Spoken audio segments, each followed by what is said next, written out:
Okay. Good afternoon, everyone. This is Charles with the Exodus Logistics Learning Center, America's #1 dispatcher and freight broker training.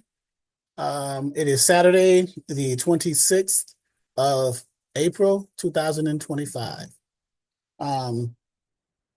Hopefully everyone's doing okay. Come in and do a little bit of Q&A for you guys and see where you are, get some questions answered, and go from there. How's everyone doing? Wonderful. Wonderful. Good. It's frozen. All right. Well, we have a great week. I'm supposed to come Any back. questions? A couple of great events going on today. Any questions? Any questions that you may have, some preliminaries? Any questions as far as navigating the website, anything that can be improved upon, where you are in your process, and if you have any questions about that? Yeah, actually, I do. I was down at the Trucking Planet thing, carriers doing a carrier search. A lot of the numbers in there come back with no records found, or a lot Right. of, I'm like, wait, I don't know. I thought maybe it's something I was doing wrong, or No, so Trucking Planet is an older load board. It was once good. I may have to update it. It was once good for sourcing carriers. Let's go to it. But a lot of that data is stale. So let's go to load boards, Trucking Planet, and we log in. So we're logged into the Trucking Planet. Trucking Planet is one of the load boards that we offer as part of your enrollment, right? Your 90-day enrollment. So normally it's used as a sourcing tool for finding different types of carriers with different types of equipment types, right? Dry vans, flatbeds, reefers, box trucks, hot shots. So, okay, so we go in here, let's say the dry van truckload carriers, and they list them here. You can add so you're not going to add your company because you're not a motor carrier. You're simply a dispatcher looking for carriers to potentially call. So now you'll see this, and let's choose one, for example. Well, the way to read this first is the company name. And what I normally do, guys, with Trucking Planet is I cross-reference it with the Safer website. Okay. Safer is in our back office in the tools and resources part. Matter of fact, let me go there from here. So let's go back to the main menu, and under tools and resources, trend lines and Safer button. I'm going to right click and open that in a new tab. So it opens up there. And then I'll go down to the Safer, and right here, I'll open that in a new tab. That's what I should have did.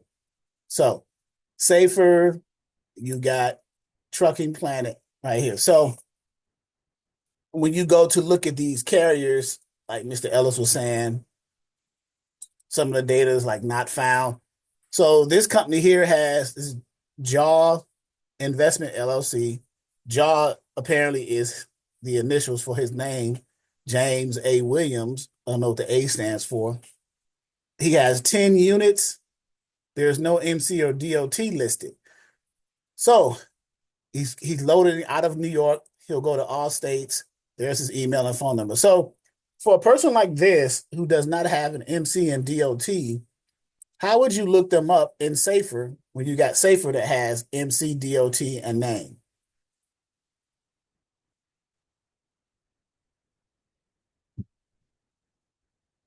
You can look a person up in Safer by their MC number, their DOT number, or the name of their company.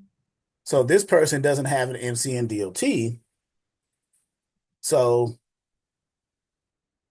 they do have a name, right? Jaw Investment LLC. So I would copy that name and click the name radio button and then paste that name value in there and hit search. Quick question. So when we put in the MC number, or let's just say, because I usually just go by the MC number, or does it matter? You can use either or the DOT number or the MC number. You're still gonna get the same results, right? That shows whether or not the MC number is active or Right. not. So yeah, it'll show whether you put in the MC number or the DOT number, it points to that same company, whether they're active or not. It's going to point to either an active company or an inactive company based off of the MC or the DOT. So then it don't matter how you search it. You can search it either way. So you have a choice. Okay. Either by the MC number, if you have an MC number listed, if you have a DOT number listed, or if you don't have either of these listed, then you would get the name of the company and do it. Like this one, for example, this third one down, Sigma Trucking. I'm gonna look them up by their name and see if it shows. So now you get a name, Sigma Trucking, and they have a lot of trucking companies based in different companies. So I will go back to Trucking Planet and see. It's hard to tell which one they are, but their phone number is an 863 area code. So I would ask myself, what state is the 863 area code? Well, go to Google. Area code 863, right? And that's in the Florida area, right? Lakeland, Wintergreen, or Winter Haven, Bartlow, Sebring. So that's in Florida. So I would go back to Safer. Now you got to do a little bit digging there, but I'll go back to Safer and see if there's any companies that's called Sigma Trucking based out of the Florida region, because their numbers, now this could be a possibility too. They could have had a Florida number but moved somewhere else and lived somewhere else. You never know, because their load from column just says Can I all. say something? Yes, I'm maybe not following you, but usually when they have multiple companies like that, they have multiple MC numbers and DOT numbers. So in this instance, I wouldn't go by the name. I would just strictly go with the DOT or the MC number that's listed, because that's the actual company that you're looking up. that is correct. I was just doing that as an example, Vancia. Okay. Yeah. I was just doing that as an example. But let's go back to that Sigma one, drive in, and let's see if it shows it. So let's look it up so we can see if we get a specific.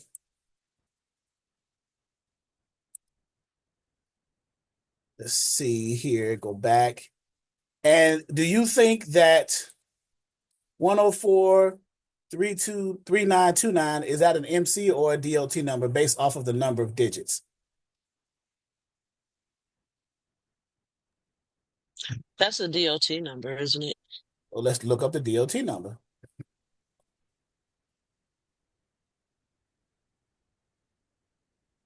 So it comes up with someone,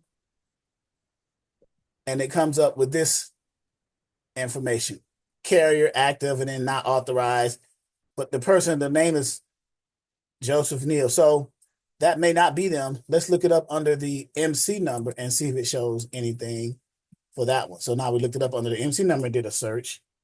And we scroll down to A and Z trucking. So the MC number is this. The DOT number is that for that one. If we switch it to, if we think that's a DOT number, then we go here, we get a different company. Wow. You see what I'm saying? So there is no MC number, but there is a DOT number, which we would just put in. So it's for that reason, it could get confusing there, right? So did he initially start off with his name and then turned around and got the MC number under the trucking company's So name? if you want to know the answer to that and you wanted to see about working with this carrier, the only solution and answer to that question is you would have to call this number and inquire, Yep. right? That's what. Yep. So you have to do that. But let's see what another one says. So we got one here, Luke Windstrom, Griffin Transportation Logistics. Let's look this up under, let's say, MC. 6 digits is usually. So let's go back and see if it's an MC or a DOT, 6 digits or 7 digits. So Griffin Transportation is the same name right here, Griffin Transportation. Okay, so it stands to reason that is that person, Griffin. Okay, so MC numbers are 6 digits, DOTs are DOTs are 7. 7. There you go. New information. Okay. I just wanted to do that to kind of show you the pattern. So you kind of see that, right? So with now, they have, this person here has their carrier. They have an active DOT. That means they can run within their state, which is Michigan, Wyoming, Michigan. They are not, their operating authority status is not authorized, meaning that their MC is not active yet for whatever reason. It's not authorized yet. Right? So please note, authorized does not apply to private or intrastate operations. And that's true because a DOT is an intrastate type of authority. In other words, only running within that state. So that's why they said is it being not being authorized doesn't apply to within the state or private. It's only interstate. So why are they not authorized for it? Why don't they have their MC yet, right? And you would just have to either inquire with that person or ask them why, or look up their licensing right here at the top where it says other information for this carrier, licensing and insurance, and look up the MC and do a search on it. It could be any, they may not have insurance yet. They may have done something that hasn't met the requirement of having an active authority. So right here, you read this here, authority type, a common carrier, their authority status is inactive. Well, why is it So inactive?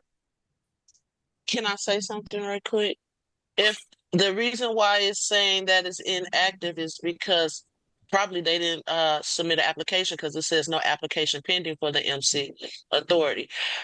Me as a dispatcher, just FYI, I'm always looking for opportunities to make money. You can offer to file their MC authority for a small fee, even though, you know what I'm saying, the application isn't free, it's $300. But you can use this as an opportunity to make additional money by offering this service to your carrier when you call them and talk to them. After you find out if that's something he's interested in, because of course he might not be interested in leaving the state. So and here's another on this area, in this area here, at the bottom, you see these blue links, active/pending insurance, rejected insurance, insurance history, authority history. So if you click authority history, we can see this may help us answer why their MC authority is not active. And the first one on the bottom one, so they had an authority granted to them back in December 21st, 1998. Then it was revoked, whether voluntary or, because you have voluntary revocations and involuntary revocations. We wouldn't know. I can click revocation and see, but back it was from 98 to 2008. So over 10 years, they had an active MC authority. Then it got revoked in January 1st, 2008. Then they got another authority granted May of 2008, May 29, 2008. And then that one was revoked recently, March 12th, 2025. So they had it for another 17 years, 2008 to 2025. You see? So now the question is, well, why? Why? Will we check insurance pending or see insurance history to Well, see maybe that could be the reason? Well, you got something, since it was revoked, clue to me is what type of deposition. Revocation. There you go. What Yeah. type of deposition was caused? It was a revocation. It was revoked. So I'm going to click revocation and boom. So They had a common authority, common carrier authority. So 2000, December 3rd, 2007 to January 7th, 2008, it was an involuntary revocation. That means that they didn't voluntarily revoke their authority. They must have done something that the FMCSA revoked it. So so when you voluntarily revoke your authority or shut down your authority, that's called a voluntary revocation. An involuntary revocation, being revoked, you lose your authority. It's something that you may have done that was against the standards or the rules of the FMCSA, Federal Motor Carrier Safety Administration. So when you see involuntary, so that tells me that's a red flag for me. I'm not working with this carrier because they do things to invoke an involuntary revocation, causing them to lose their authority, meaning I can't work with them because we can't book loads for them because no broker is going to work with a motor carrier who does not have an operating authority, an MC. Especially this recent revocation. Right. That's recent. It took March 12th, 2025. They must have had accidents or something. Right. So it got served to them by the FMC. So the first revocation back in 2007, 2008, it got served to them the 3rd of December, and then it became effective. So the FMCSA sent them something saying, we're about to revoke your authority because of whatever reason, and it's going to happen. And then boom, it happened January 7th, 2008. Okay, they must have done something years later, 17 years later, 2025, February 7th, 2025, specifically, they got served again by the FMCSA saying, you did something to cause us to revoke your authority. Okay, and then it became effective March 12th, 2025. Are you guys seeing this? So my question, I have a quick question, Charles. So Ellis, because I know Ellis was the one that brought it up. Were you just kind of looking to pick up a carrier or do like a cold calling Right, that's what Mr. Ellis was scenario? doing. Okay, gotcha. He was just looking at Trucking Planet to kind of source or look for carriers to call, Okay, do a cold call to try to pick them up and provide dispatching services for. What I'm okay. doing, I'm just drilling down a little bit more specifically to see why this one doesn't have an operating authority. Okay. So that's Question before you go to the next one. Okay. Can we go back to the previous screen? Right here? Yeah. Okay, so he did have two, but is there a way we can find out? I think he said no. On here, what was the reason for involuntary revocation? Because he was in business a long time. I wouldn't necessarily say that a broker wouldn't work with him.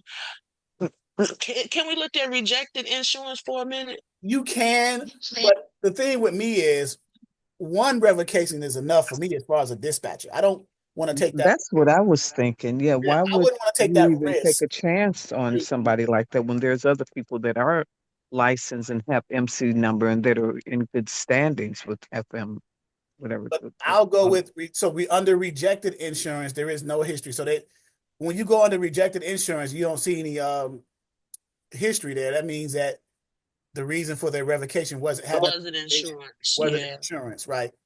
So they have a history of insurance right here. Here's their history. You go back down to the beginning. Canceled. See what I'm saying? Well, they got canceled. That's why. Well, so you can cancel an insurance if you're going to replace it with another policy, and that may be the case.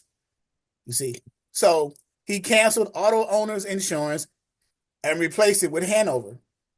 You see, so replacement, cancel, replace, transfer. You can transfer policies. You may get a better deal with another company.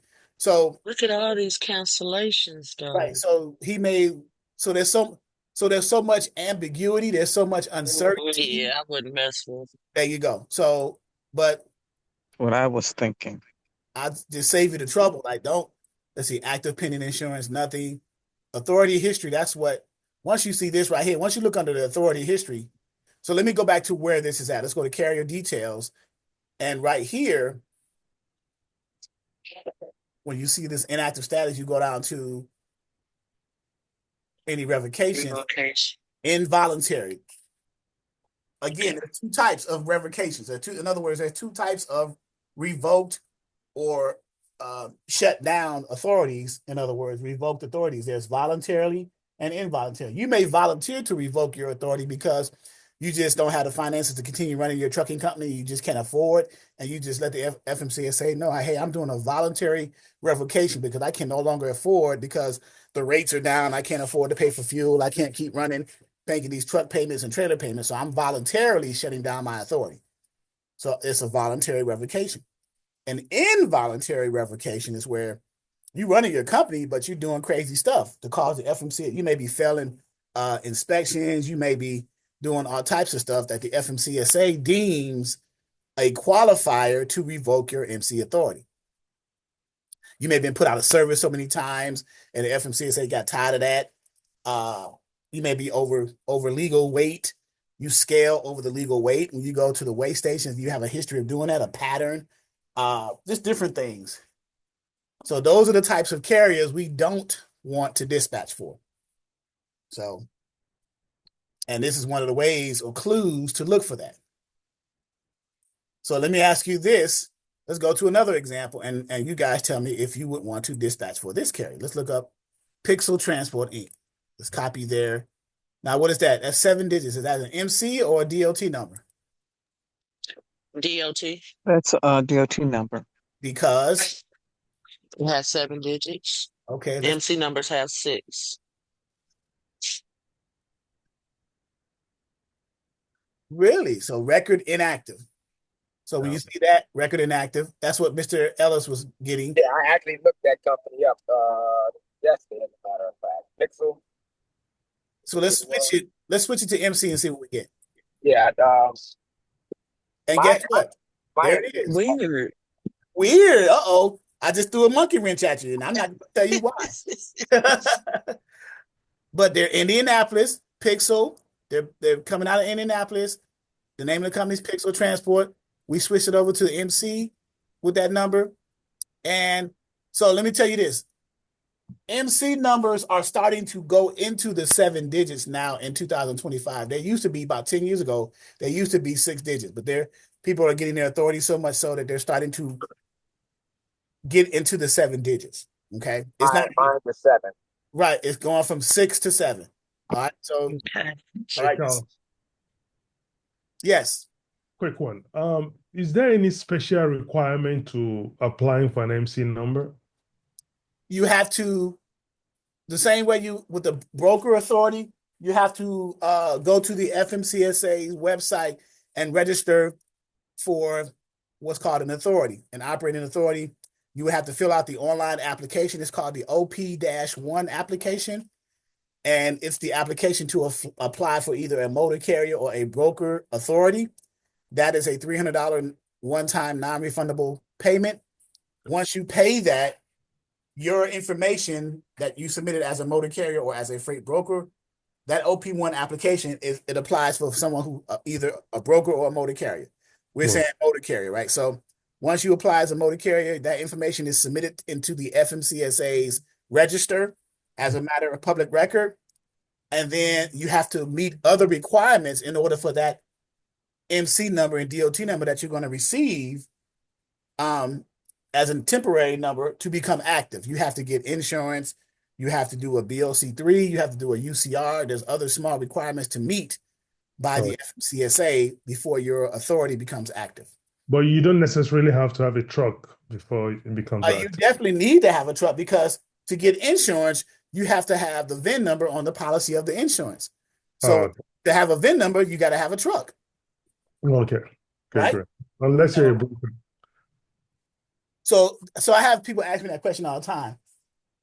Does it make sense to think that you can get an authority without having a truck?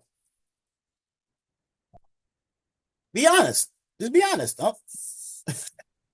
I mean, It makes sense to me. I don't know. If you're looking at the age of the, I mean, if people start looking at the age of your MC, at times it might make sense, but like you said, you require a truck. If it was possible, because I think most of the time people want to see how old your MC is, how long you've been in operation, and maybe you're just working towards, acquiring a truck and things like that. Right, and you're maybe looking at it as a strategic thing, but if you're following along the itemized in order requirements of getting an MC as a motor carrier, not a broker, but as a motor carrier, the itemized order is you have to do the application first, then you get assigned a temporary MC and DOT number, but it's not active yet. It's called a grant letter. You'll get that in an email or by the mail. And then you have to meet these other requirements. You have to get insurance. You have to get a BOC3, which is a designation of an agent of process, someone who can handle all the claims adjudications when someone files a claim against your insurance. You have to get a UCR, a unified carrier registration, which says how many assets do you have? How many trucks and trailers? Because trailers are also considered assets. So if you got to get a UCR, and that's a requirement to have an active authority, a UCR implies that you must have a truck, right?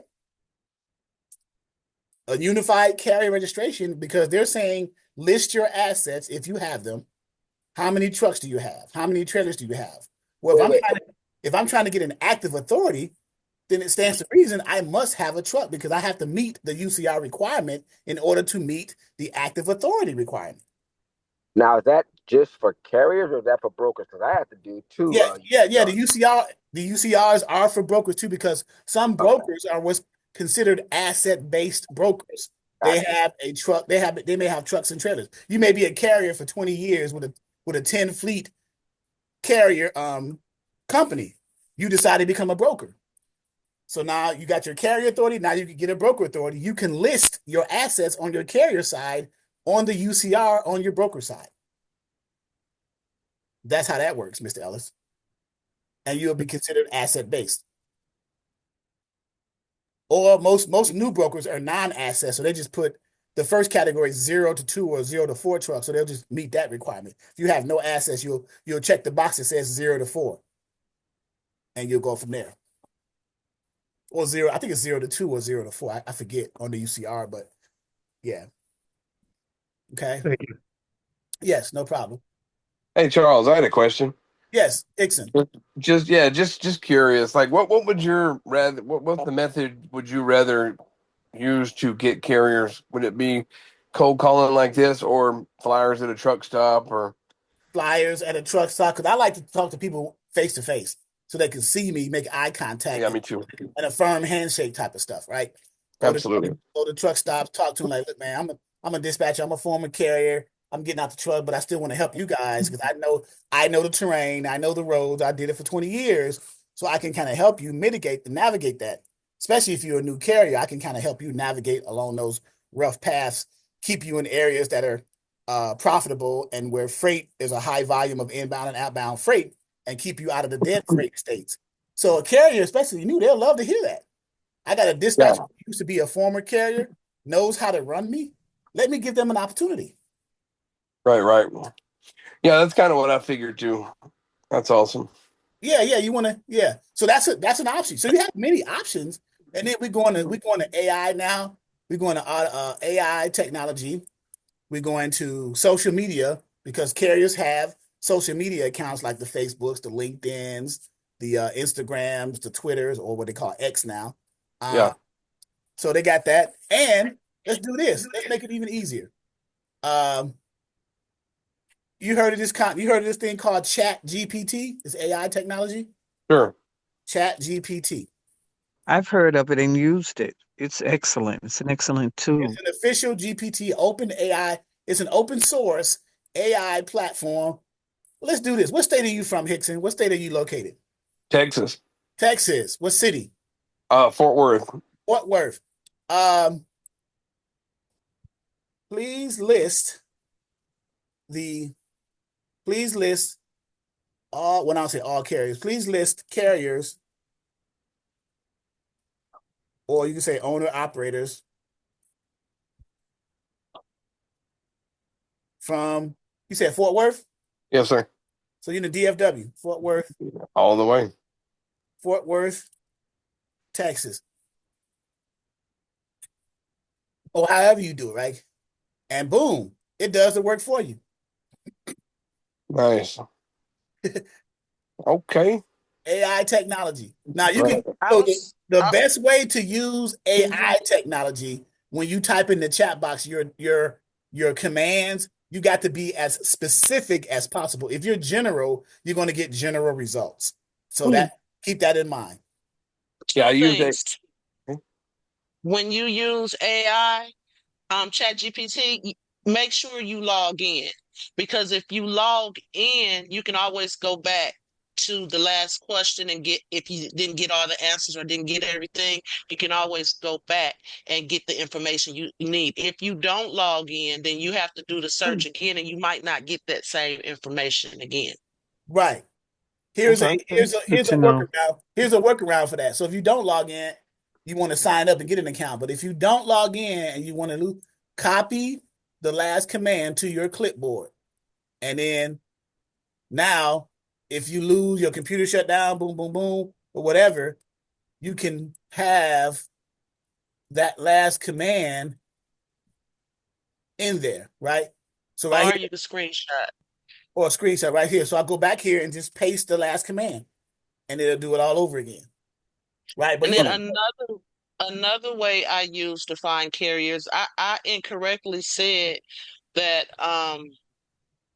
that I had never made any cold calls before, but in actuality I have. I just haven't did it through the Safer website directly. But I drive around a lot, and I take pictures of trucks that of their numbers on the side of their doors, and then I search them up the FMCSA and Safer website to vet them, and if they ring okay, that's when I call them. Those are the only cold calls I've ever made. I haven't actually went in blindly and searched for a carrier to actually call. that's a I good just did it that way. that's a good method too, because you know they're active because you just took a picture of their truck.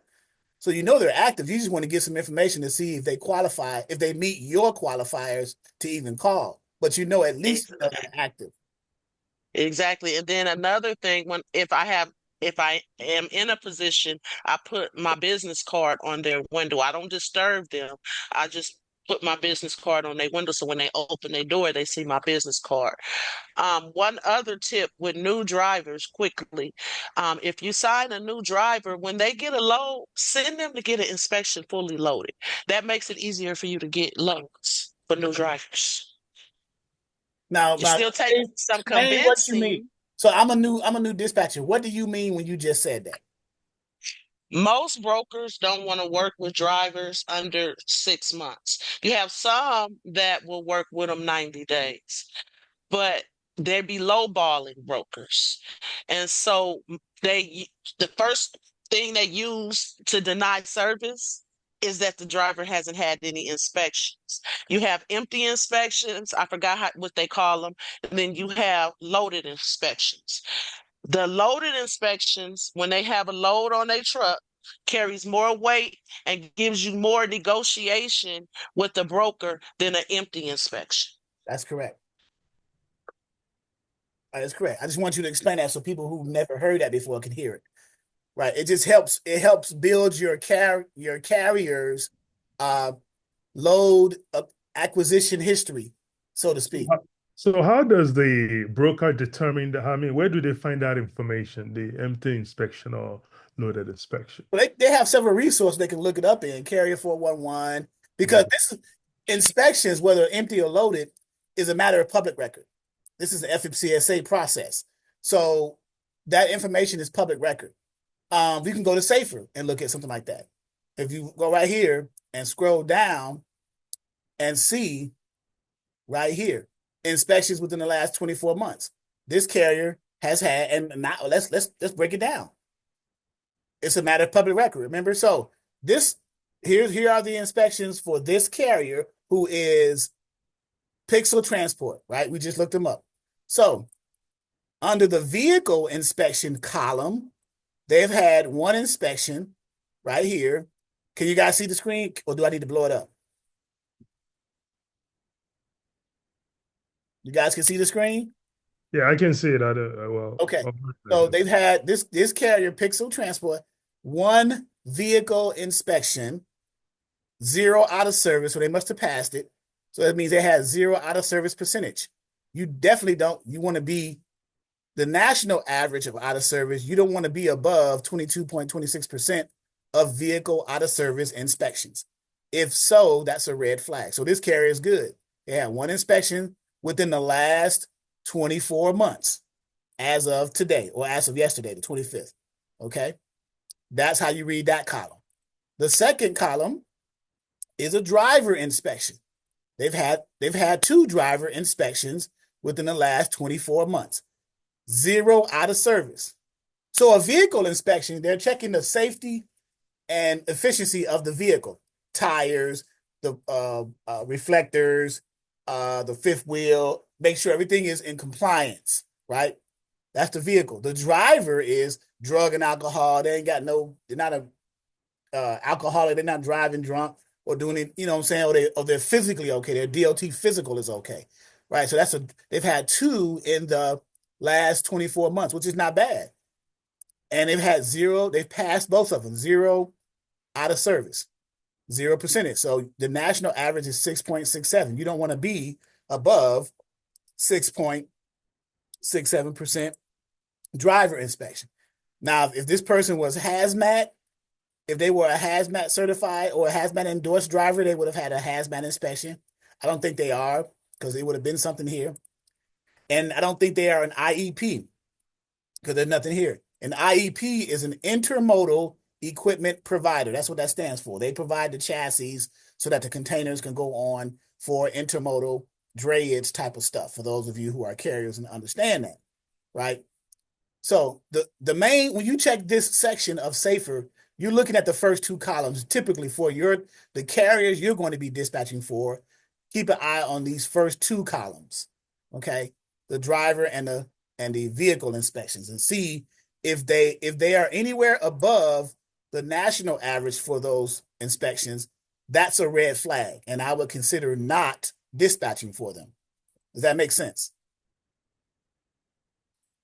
If they were above what? If they were above the national average percentage, the out of service percentage for a vehicle inspection is 22.26%. If you're the driver you're looking at, you look a driver up in SAFER and you see that their vehicle out of service percentage is above 22.6%, which is the national, that's a red flag. You understand? Now, what I would do here, if this driver signed up with me, I would ask him if that inspection was the vehicle inspection loaded or unloaded. If he says loaded, you want to ask him for a copy of that inspection. So let me ask just to have it on record. Right. Let me ask you this. If the vehicle inspection is above the national average, let's say he had 1 inspection and 1 out of service. So what is that out of service percentage? That's 1 of 1. That's 100%, right? So that's way above 22.6. Would it matter if it was empty or loaded inspection? They're 100%. No. Okay. All right. I don't think so. There you go. I just want to make the point. So all right. So if they had 3 inspections and they were put out of service twice, that's 2 out of 3. That's 67%, right? That's 2/3. 67%. Right? 2 out of 3 is 67%. So that's above the national average, right? So SAFER is used. This is a free version of software that you can use the front end for us dispatchers to kind of vet your carriers or preliminarily vet them. There are some other resources you can use to vet, but you would have to pay for the subscription of it, like Carrier 411, SAFER Watch, and things like that. But this is the end all be all too, because this is coming from the FMCSA's website. If you didn't know where to find this, you can go to Google. It's in our portal, but I gave you the quick link, but you can go to FMCSA, right? And let's go to the general FMCSA web right here, fmcsa.dot.gov. And this is also the place, someone just asked a question about applying for the authority. This is the same place you apply for authority right here. Under registration, you apply for your new DOT and/or authority. That's where you go there. But to find the SAFER website, you go under safety, right? And you can just click safety and take you to the safety page. Now we're on the page safety, and you scroll down to the company data, the company snapshot, which is a safer system right here. You click that, and it takes you directly to where we just left right here, the safer website, the front end of it. You got to put an MC, DOT, or a name in it.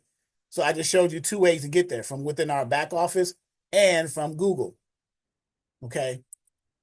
So that you know. If I were you, if I had the time, I would peruse the safer website just to kind of familiarize yourself with, you know, the area here. I'm gonna copy this and put that in here for you guys to, because you'll learn so much on the safer.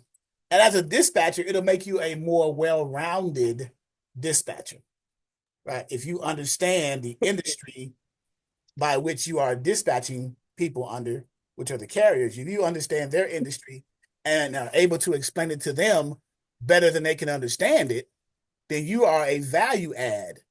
You add value. Can we go back to the safer website right quick? You certainly can, right there To the search.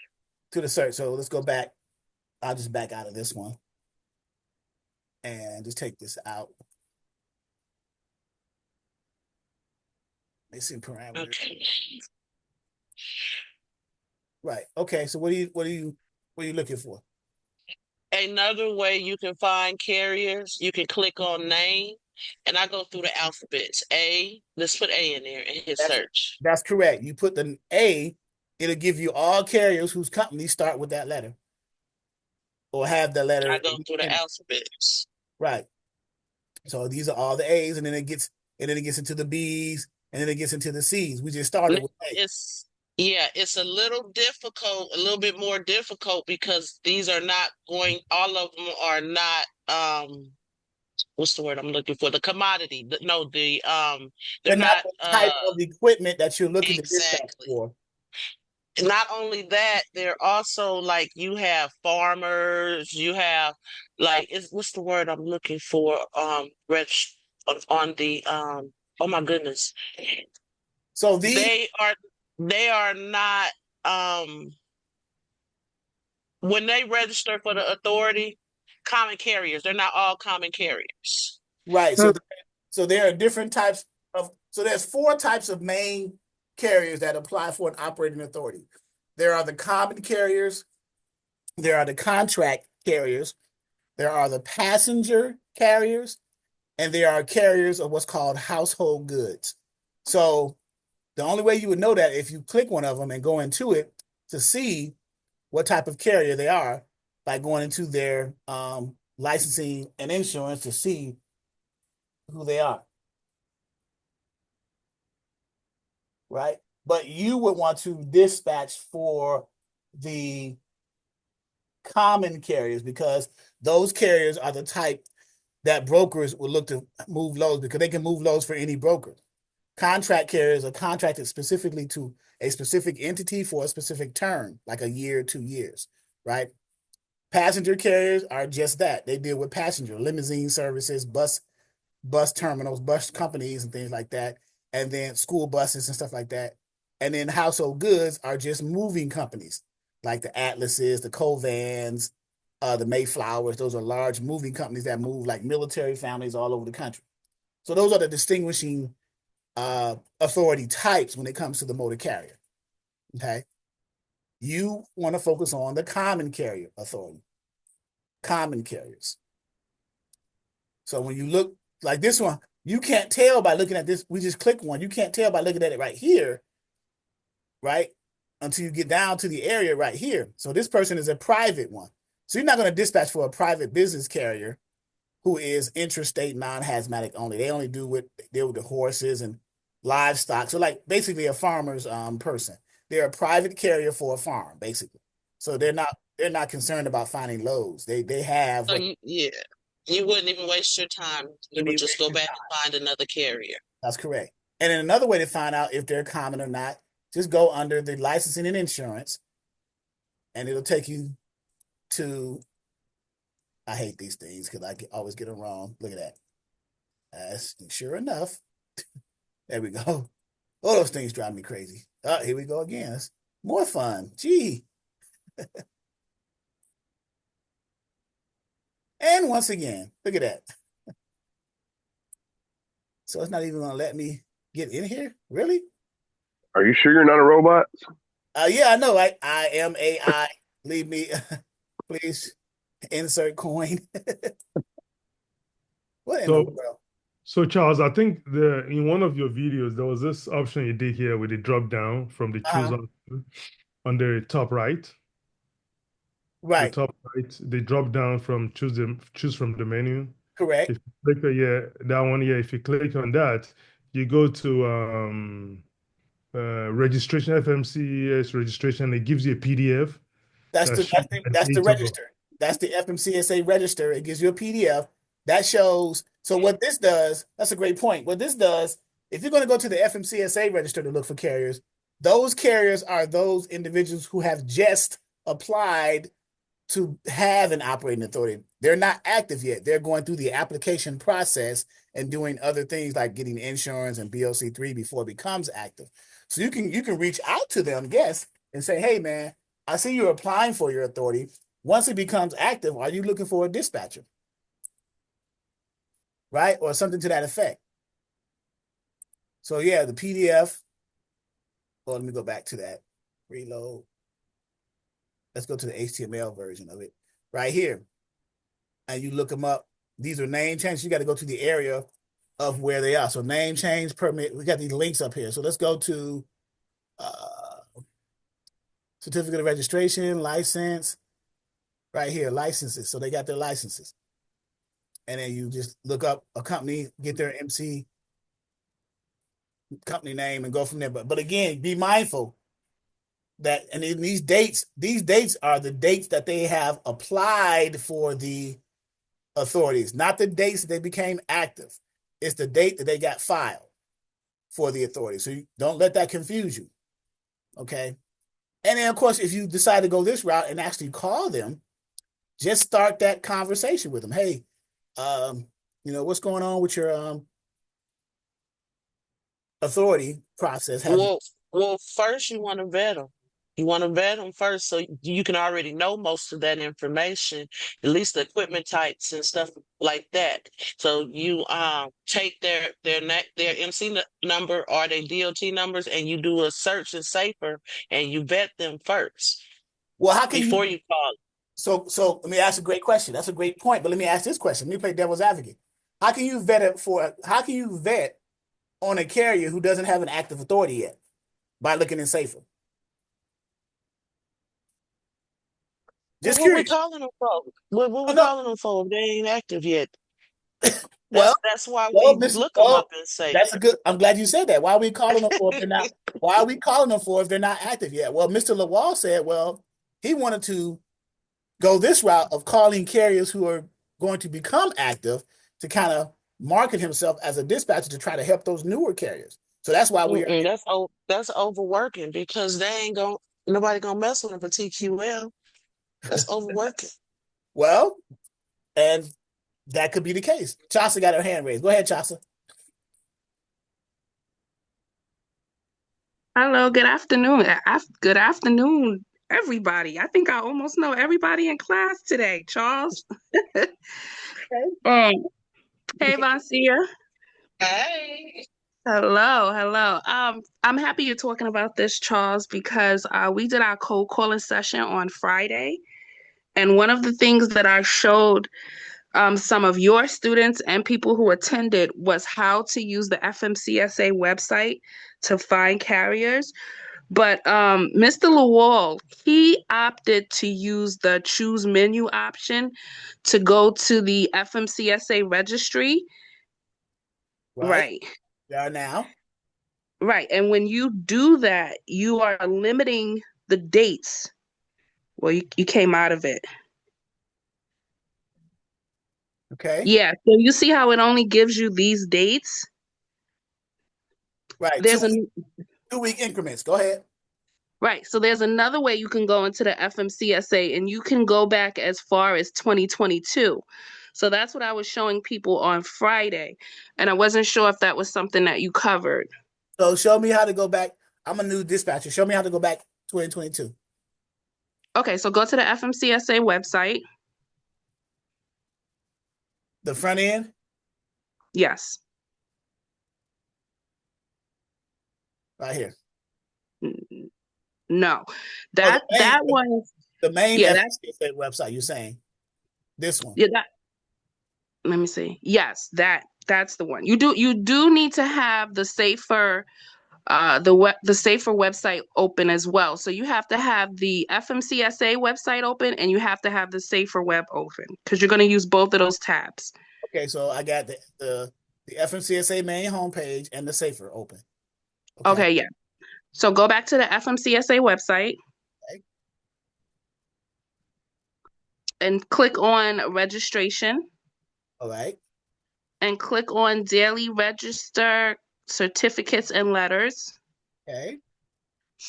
And then you select the FMCSA daily register. Right here. Yep. FMCSA daily register. And then you click apply all. And when you click apply all, you will see multiple dates. So you don't want to limit yourself to the other way. And I'm not saying that way is a bad way, You said but apply. that way doesn't give you click apply. Yeah. Oh, you That apply. yeah, it just limits you. So if you scroll down, you'll see a whole lot of dates. Back to 2020. Very good. So now, so what is these numbers represent? The date that the person applied for their operating authority? So I believe those are the dates that they received the decision. Okay, so can we go in one and see if there are any carriers in there? And Yes. So you can click on any date, I'm but gonna click the earliest one, okay. September 27th, 2022. I'm gonna blow this Then up. you have to scroll down. Yeah, you have to scroll down till you see common carrier, right? That's correct. You want to go. So when this is the old version of the FMCSA before they changed it up, put those This hyper was the first way I learned how to do searches. before they put the hyperlinks at the top. This is the old version where you would have to literally. What I did, I just double clicked the one, and typed in like 56 to go to page 56 or whatever to see. So it kind of, instead of me sliding all the way down, I just put a page in there to see if it brought me to the right area. Because the fitness area, you have fitness and you have non-fitness, right? So the non-fitness Nonsense. category applies to certain types of operating authorities. The fitness applies to other types of operating authorities. So why is this? I may have went too Why far. don't you just do Control F and hit F, or start to spell fitness? That's easier. There we go. Fitness. So we got fitness and non. So this is non-fitness. So apparently fitness will be next. I think non-fitness comes before fitness when you scroll through here. It's not. I think that, yeah, you're right. Non-fitness comes before. All right, here we go. Fitness. So what do we mean by fitness and non-fitness? That's the category of carrier. So it tells you in the paragraph right below it. So fitness only type of carrier applies to motor, common, and contract carriers of property, except household goods. Well, we want the common carriers of property except household goods. So we are under the fitness category. So you would look for carrier, and this is in alphabetical order of their authority type. F comes before M.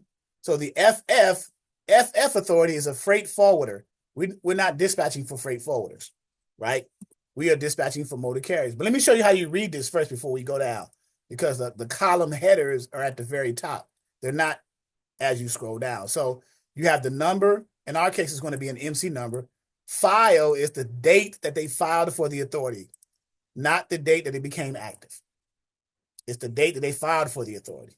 And then the applicant is the company that filed, and the representative is usually a representative of the company, usually an owner, operator, the owner, an admin person, whoever that person is.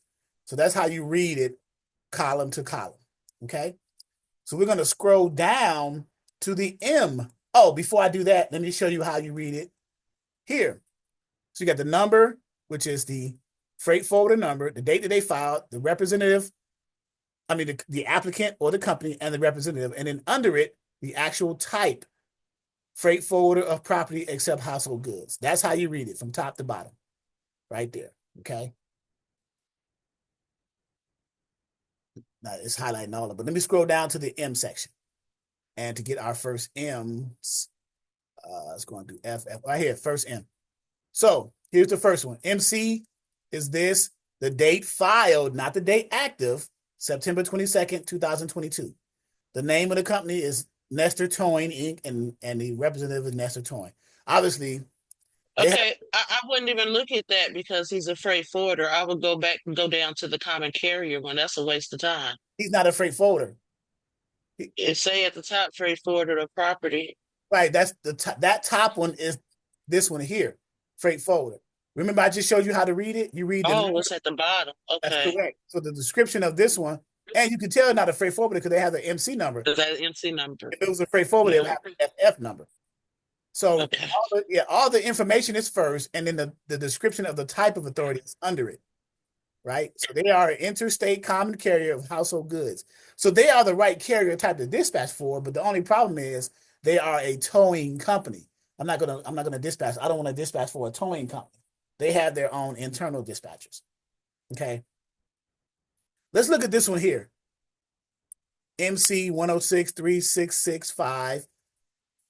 September 20th, 2022 is the date that they filed for their, in other words, they filled out the OP1 form and applied for an operating authority on September 20th, 2022. The name of the company is Redmond Fourth Trucking LLC, and the representative is John Redmond. He must be the owner because it's Okay, that's why you said you have to have both of them open, because here is where we're going to take the MC number to see if his authority is active That's and correct. everything.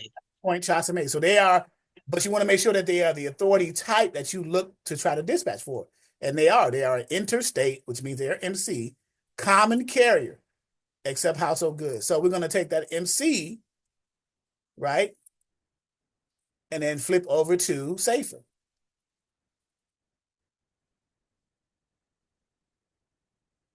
And put that in there. Right? So that was 3 years ago, almost 3 years ago, because it was September. But here they are. Redmond Fourth. So they are their entity type, they are a carrier. Their DOT is active, and here it is. Their MCS 150, they just redid it on March. It's biennial, so every 2 years. Their mileage they did on the DOT 2024. Their authority, operating authority status, they are authorized for property. In other words, they are active. And here's their MC number. We just pasted it and put it in there. And here's all their information. They have 2 units, 2 drivers. So authorized for hire, they're interstate, they do general freight. Let's go down to the inspections. Look at this. Uh-oh. We can determine if we're going to work with them. Remember the 2 columns, vehicle and driver? Under the vehicle, Nope. under the vehicle inspection, they had 3 inspections. They were put out of service once. So that's a 1/3, 1/3 is 33%, which is above the national average of out of service for a vehicle inspection. Would you consider working for that carrier? No, because it's above the national average. I want to look into it more and see why they was out of service, but generally speaking, no. And you have that option. You all are individual dispatch services, so the choice is yours. I'm just saying I don't want to assume the risk because it's above the national average. That's just my take. But again, you can go deeper and see why it was put out of service. It could have been something that wasn't their fault that caused it. I would go deeper. Exactly. I would go deeper because they was only put out of service one time. It also depends on how long they've been in service. Those are the ones that would determine to me to look further into it. If he been in service for 20 years and only been out of service 1 year, I would look and see why one time I would look and see why he was out of service. It could have been anything. Well, he wasn't in service for 20 years because we just looked at a company that just got established in 2022. So that's at least 3 years, right? Yeah. But under the driver inspection, in 24 months. Oh, Lord. Exactly. I can't even take up for him. Exactly. In 24 months, 2 years, they've had 6 driver inspections, which is a rare. Why are you getting inspected 6 times as a driver in 2 years? And then they will put out of service twice. So that 2 over 6 is 1/3, right? That's another 33%. which is above the national average of 6.67. So why is the national average percentage lower for the driver inspection than it is for the vehicle inspection? Why is that? I see your hand. Because he's had more inspections than he had issues, than he was out of service. Well, So I disagree with, no, but the reason why I'm asking that is that's national. the national average, the reason why the national average is low for the driver inspection percentage than it is for the vehicle inspection, because the FMCSA is a safety entity, and drivers are more important than the vehicle, because the drivers is the one that can cause the fatalities. Mm-hmm. So that's why the percentage is lower. You can't be, your requirements are more stricter on the driver's side than it is the vehicle side. Okay. You see, Chaucer, your hand's raised.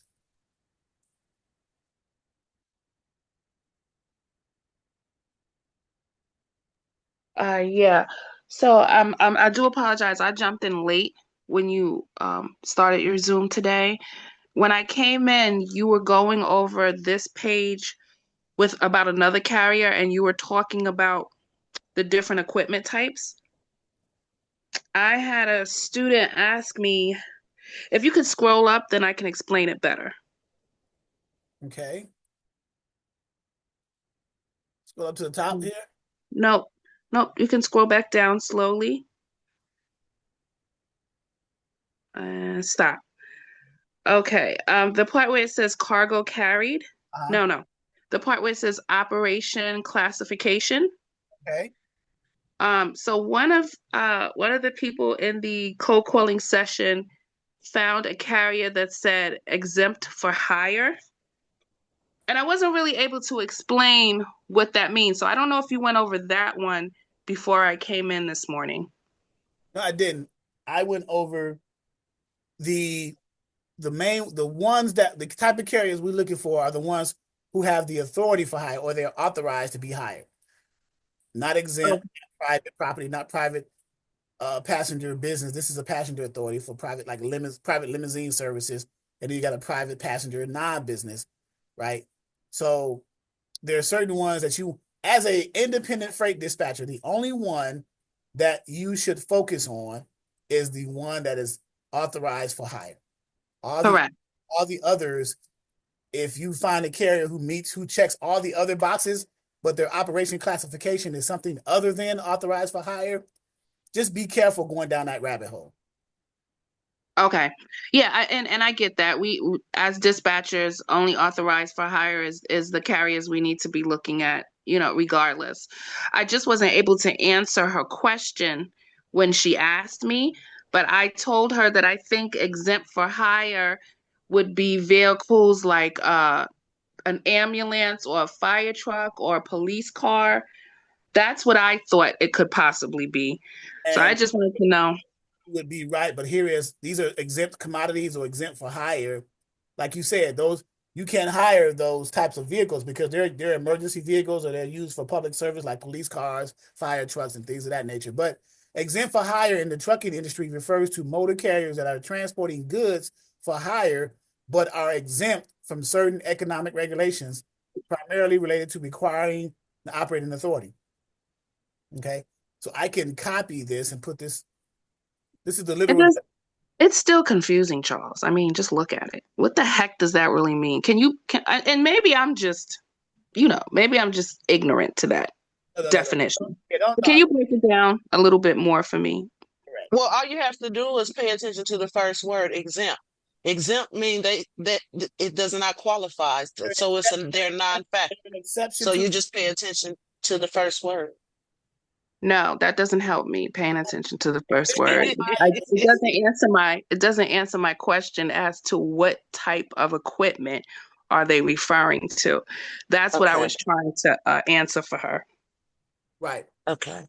So exempt for hire carriers are carriers that haul exempt type of commodities. Like there are some certain commodities that are exempt, like for example, livestock, certain fruits, certain vegetables. certain unprocessed and unmanufactured types of commodities. You can still technically dispatch for them, but your dispatching will be kind of difficult because the loads you're going to look for on the load boards they're not exempt type of commodity types of loads, right? You're going to have to specialize in finding those types of shippers directly for those exempt for hire type carriers.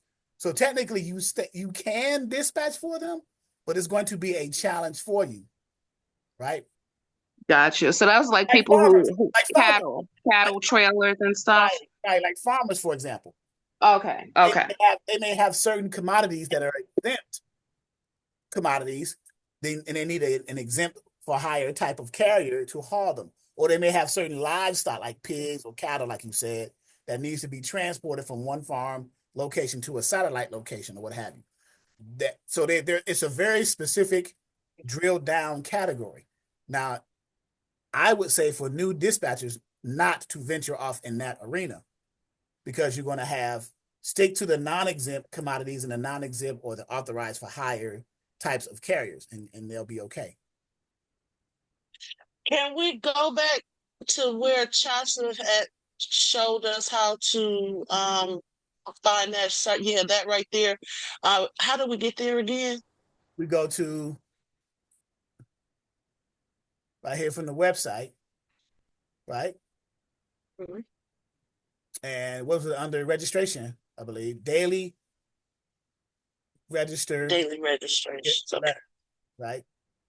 So what I'll do is I'll copy this link directly and put it into the chat. That way you guys can snatch it from the chat and have it at your disposal.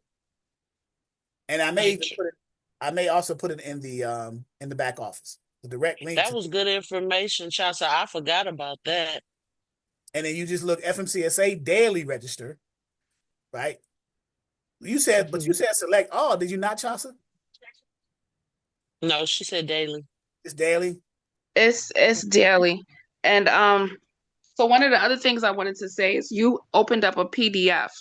And what I've been doing is I would highlight the MC number and then I would punch it into the safer web and search the MC number and see if that carrier is good. Basically, see if it says authorized for hire. Right. If it does, I go back to the PDF and then I highlight that or I star it because I know that's a potential carrier that I can call later on once I have my list together. Gotcha. Yep. And so this one we just did is a good one that we looked up here. They're authorized for hire, interstate, general freight. So sometimes I even ask the question, this one will be hard because based off of the cargo carrier, it's hard to tell because you can put general freight on a flatbed, in a reefer, or a drive-in. So it's kind of hard to tell just by the cargo carried category only being general freight. But if there were some other things in here, like let's say building materials, logs, poles, beams, and lumber, then you can say, well, what kind of equipment type can building materials and log, poles, beams, and lumber go on, to determine the equipment type? Well, that's a flatbed, right? Or something that's refrigerated food, beverages, something that goes on feet. What could that go on? It's usually a reefer, fresh produce. So depending on how the person, when they applied and did the OP1 form, it got to the section where it said cargo carry and all these boxes to check. And they didn't know what type of authority, what type of commodities they're going to haul. So they just checked general freight just to get past that section in the application to continue on so they can finish the application. Which is best so you don't limit, so that the driver doesn't limit itself. He could still carry all of those. If he just to fill out the application, except for household good, of course. But if he filled out the application and only put one of these, then he's limited in what he can push. Unless you are a carrier who only wants to haul specific commodities, right? True. Unless you are a carrier who only has a reefer and you only intend to haul refrigerated commodities, then you would want to check the commodities that apply to your equipment type. Exactly. Shasha, can I ask you a question? How are you structured Like when you do your vetting, your searching and your vetting, like me personally, I would do all of my search. I can't vet and then call. I have to populate a list and color code them in my mind. I haven't done it, but in my mind, I would color code um who- those on my spreadsheet who are good green and who not to mess with red, or even not even put them back on or delete them or whatever, or call, or I need to call. I would do a spreadsheet like that. But how would you set that up, like as far as time? Like, I guess as an example of what I'm saying is like when I was working in corporate and I was working for I think it was AT&T, and the first 2 hours of my shift I worked on calls, but after that, I was on a special team that I did the in-depth research and problem solving, fixed customers' accounts the rest of the day. How would you, of course, in trucking, that schedule couldn't work because we have to be on those load boards at 5, 6 o'clock in the morning. So how would you schedule and how would you coordinate that? Because that's where I'm lost at. Well, you said a whole lot, Monty. That's Um, Shasa. That's I'm Shasa. I'm lost sorry. too. How would you do that? Okay, Charles, let's break it down you're one good at by one. summarizing me. Let's break it down. Okay. So first of all, when you're looking for code, when you're looking for carriers and you're using the FMCSA website, you don't want to waste a lot of time, right? So I tell people when you get that PDF form and you're copying and you're pasting into the safer web, like I Mhm. said, once you find a MC number that's good, luckily Charles hasn't come across an MC number where you get the error code on the page, but Ellis has been getting them. So when you get a carrier that looks like this and it says authorized for hire, you're going to highlight that MC number and move on to the next MC number. Plug it in. If it's good to go back to your list, highlight it. Then once you've done enough, which whatever that number is, 50, 60, 70, and you're ready to call, you're going to go back to that PDF that you highlighted the MC numbers on. Stop right there. Stop right there. Stop right there. The process I got, you're right where I want to be. When do you make those calls? Do you do them once a week, every day? When do you make those calls? When do you do the searches? And when do you make those calls? You do the searches when you're not working. So when you're on the When phone you're with not your looking for friend, loads. when you're not doing nothing that requires you to take the attention Search for away from load. getting. So whenever you have time to multitask, that's when you get the load done. Or whenever you have free time, that's when you search the MC numbers. And you can do that while you're doing something else. Like I said, if you're on a phone call with somebody, you can talk to them and still search MC numbers to highlight your PDF Mhm. list. Mhm. Okay. Once you are ready to start calling, you call when you have time to call. Bottom line. I don't suggest you call on the weekends, but I generally call in the afternoon. I know the guys, they're busy in the morning. They want to drop their loads. They don't want to talk to us. So I prefer to call after 1 o'clock, after 3 o'clock, no later than 6 p.m. That's when I call. As far as a spreadsheet and colors, look, Vonsi, I don't got time for that. I'm not doing no spreadsheet Well, or you don't anything want to like call the that. same driver multiple times because you didn't notate that you contacted this carrier. That's why I do that. Or you don't want to call a carrier that you vetted and they're not vettable. So I would color code it red, like leave no go alert. Well, that's why you go back to your PDF file. You know, your PDF file where you had everything highlighted. When you call the carrier, add notes on that PDF file. Maybe you Oh, you want to can change highlight that in your own system, like you if download it. you yeah, if you have Adobe or any kind of PDF reader, you should be able to manipulate the PDF file that you get from the FMCSA website. So you should be able to highlight that file. You should be able to add text to that file. Let that file be your database. You can go in there and manipulate it as far as highlighting and adding text however you want to. And then like you said, like you're trying to see your notes, you're trying to see who to call, who not to call, well, then highlight it differently after you speak to them. Give them a red. So you know when you go back through your list, Yeah, they're not a because like candidate. So let's say I spoke with the carrier, and I'm gonna leave it alone after this. Let's say I spoke with the carrier that I highlighted on that list, and they say, "Well, give me a call back in a month or so." How would you put that on the list? You would just write call back and put a date or something? Yes, you would Have a Okay. select, column. you You would would have a select column. Yeah, a you would have text. I'm sorry, Charles, you were talking. no, go ahead. Go ahead. Go ahead. I was saying you would just select the text box, which is what I have in Adobe, and you would write your notes right there. And then hold on to your PDF sheet and go back to your PDF sheet and do your follow-up calls. See, I have Adobe, but I didn't know I can do all that. I just edit documents in Adobe and do my carrier packets in Adobe. I didn't know I can do all that, so I do everything in Microsoft Office. Oh, okay. Yeah, I try So to that's keep it good simple. information. Yeah, that's good information. Thank you. You're welcome. All right, guys. Very good. Good information. We got some new information as far as. Oh, go ahead, Hickson. You're unmuted, Hickson. You got a question? No. I'm sorry. I hit the button. No I'm problem. good. So, going into the FMCSA, we got a new way of looking up carriers, even from years past.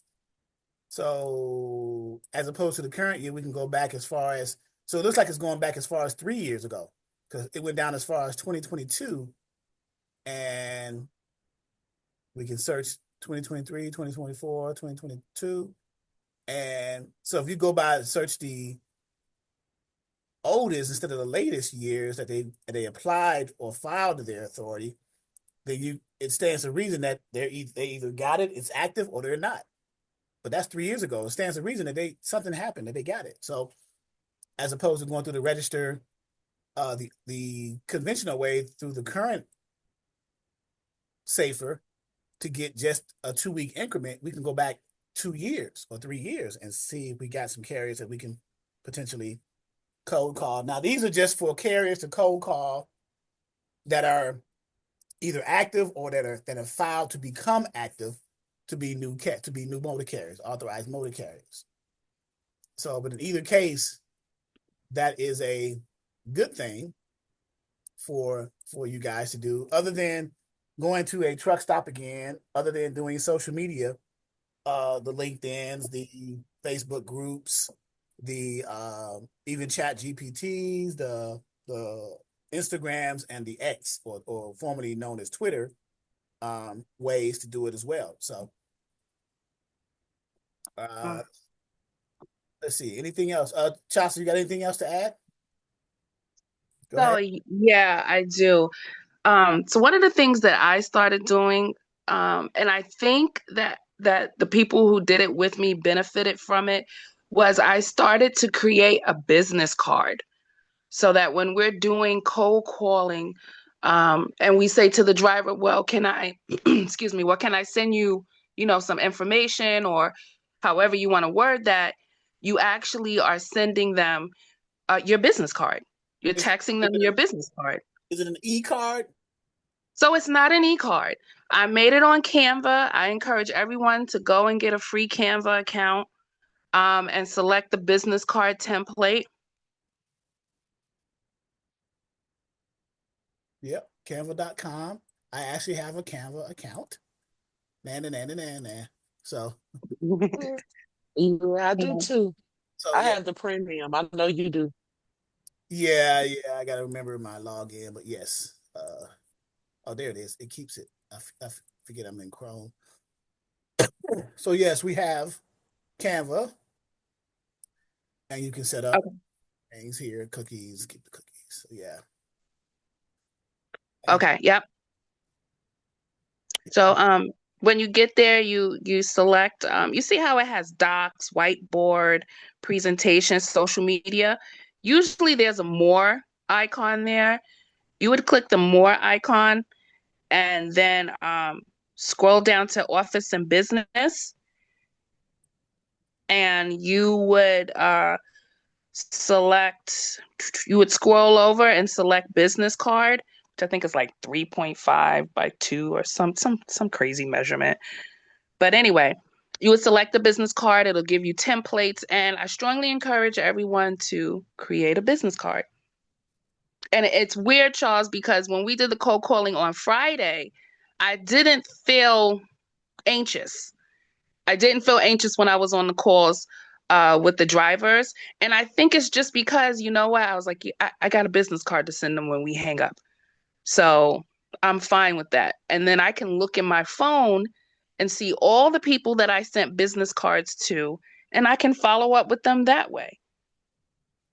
So I just wanted to share that cookie because I think that a lot of us would benefit from something like that. Yes. We got it. Yep. Very good. So we put this image in there, the design. Put that in there. Put your information in here, whoever you want to call yourself. Can you also create flyers in this? Yes, you can. You can Yes, you also can. create flyers. And with the premium, you can replace your picture, his picture. You can add your picture. You can drag him away or place your picture on top. You can do things like delete the background of a picture and just have your body and your face. Canva's real quick. Yeah, I'm actually doing that live right now. Mm-hmm. So you info at Exodus. I'm just creating something as a sample, dispatching and training. Just how to show you how streamlined it is. .com. Of course, you stretch it out to kind of meet the parameters, whatever. Sorry. Yeah, I can actually shrink this size. Actually, let's bring it down a little bit. There we go. Website. See, let's say with this picture, that this is a picture that you wanted to upload and put right here, but you didn't want them windows in the background. You can delete that That's correct. by telling it to delete background, and you can just have your picture. Which is what I'm going to do. Yep, you already got it. I'm just putting the information.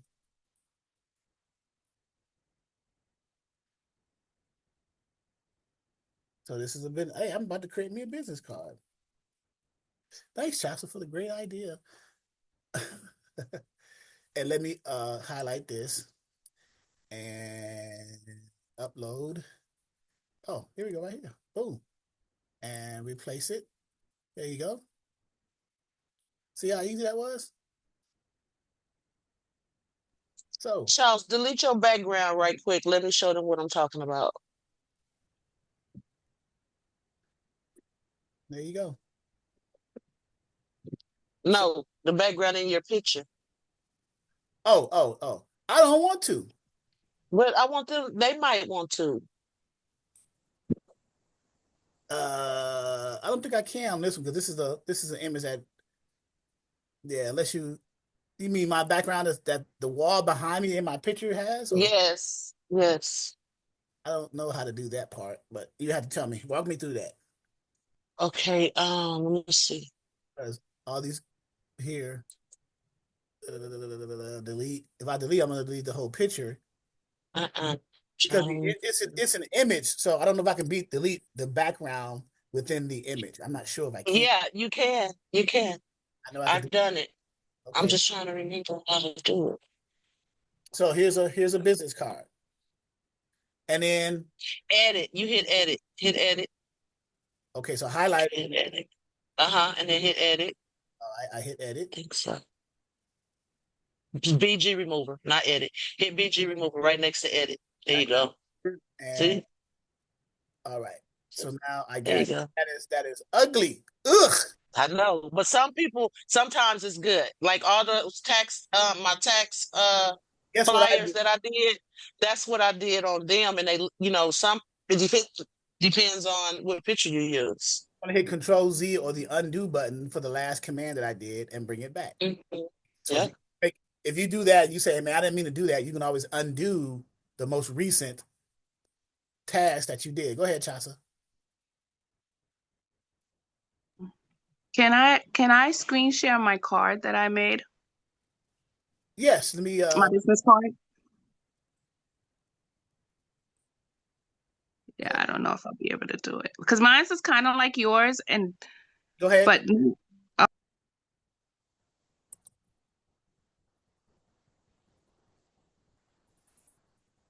I stopped my share. I'll let you go ahead and do your share.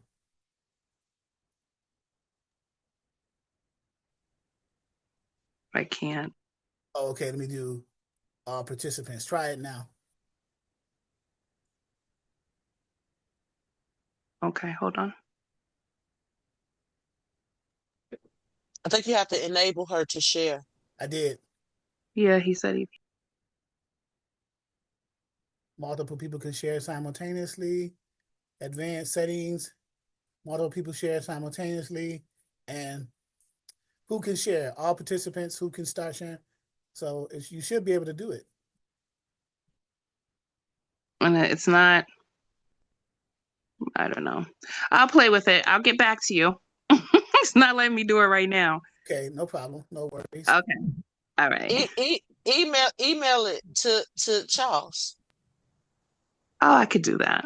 And then I'll open it up and make fun of you. Yes. Yeah, because that's what you do all the time.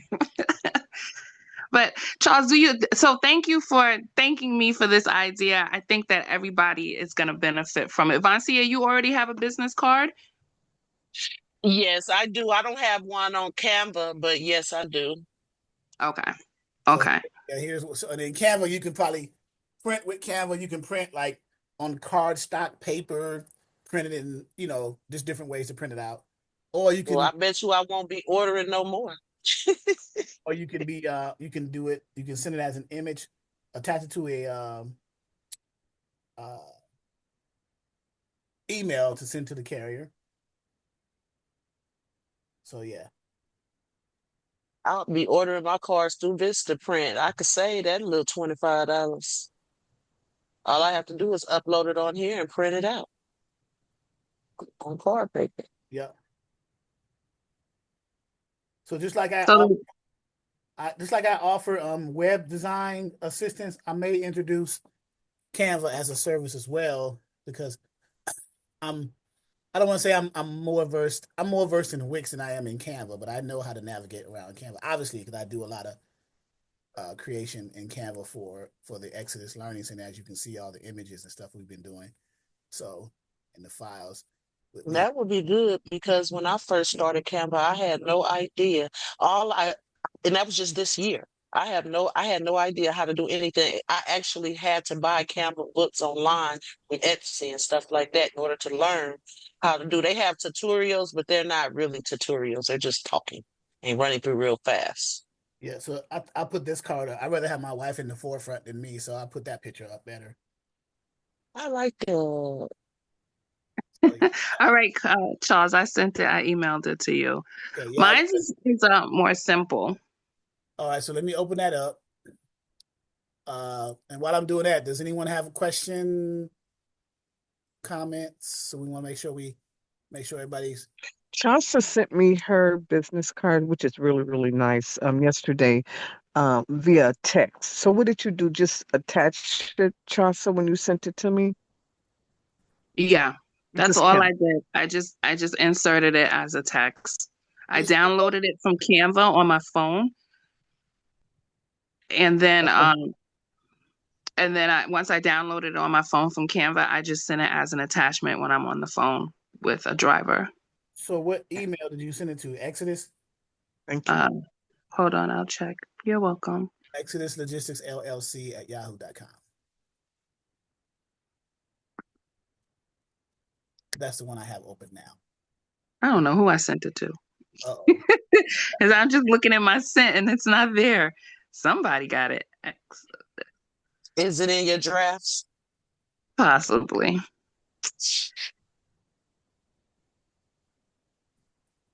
Does anyone else in class have a business card? I'm not sure. Either a business card that you may have created in Vistaprint and ordered, or yeah. That's a great Anybody? question. Yeah, I have them. I got them through Vistaprint though, along with my flyers and everything. Yeah, that's what I usually for large bulk stuff. I go through Vista. I've been using Vista for a minute. So I designed it. I got a Vistaprint account too. You go to vistaprint.com, and so it's good to see the different. But like you said, Canva's free, right? Just do that. Let me sign into Vista under Exodus. Yeah. Charles, with Vistaprint, I'm just curious. When it's the finished product, do they give you like your like what is it, Negatives. a JPEG or anything like that? If you have a business account with them, they give you the JPEG mock-ups and everything. Yes, Okay, and you can take that and use it wherever you want, I'm assuming. that's correct. It's yours. Yeah, Okay. it's yours. You can manipulate it how you see fit. That's correct. Okay. In Vistaprint, we go to business cards page, and then they have different templates, different styles, whether it's matte, glossy, coated, uncoated, standard. You browse for designs. You can put your matter of fact. Since I'm here, I need to order some more Exodus business cards. I got kind of low, so I need to get some more and then create a new design. Gotcha. All right, there's an issue with me. I don't know what it is, but I guess maybe the file is too big. It's not allowing me to send, but no worries, no worries. So No biggie. if you zip the file, Mhm. you can probably send it as a zip file or compress it, compressed file, I should say. Because if it's more than 25 megabytes, because you got images and graphics in it, it's probably going to exceed 25 megabytes. But if you zip it, compress it, it'll change it down to like 5 megabytes, and you'll be able to send it across the internet. So That's good to know.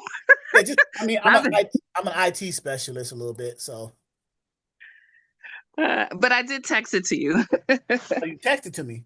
Yeah, I just said let me just text it. It's all good.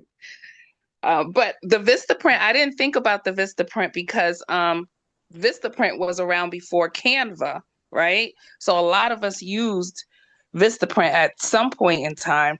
But the fact that they'll give you your file and you can do whatever you want to do with it, that's good too.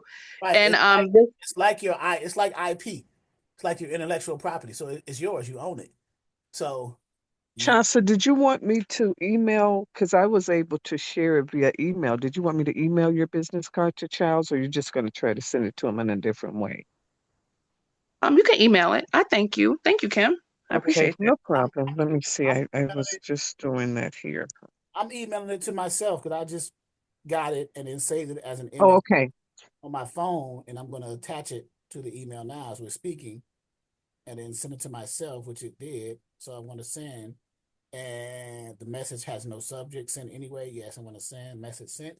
So it should pop up in my email in a second. Charles, on the Vistaprint platform, do you have the same things you have with Canva?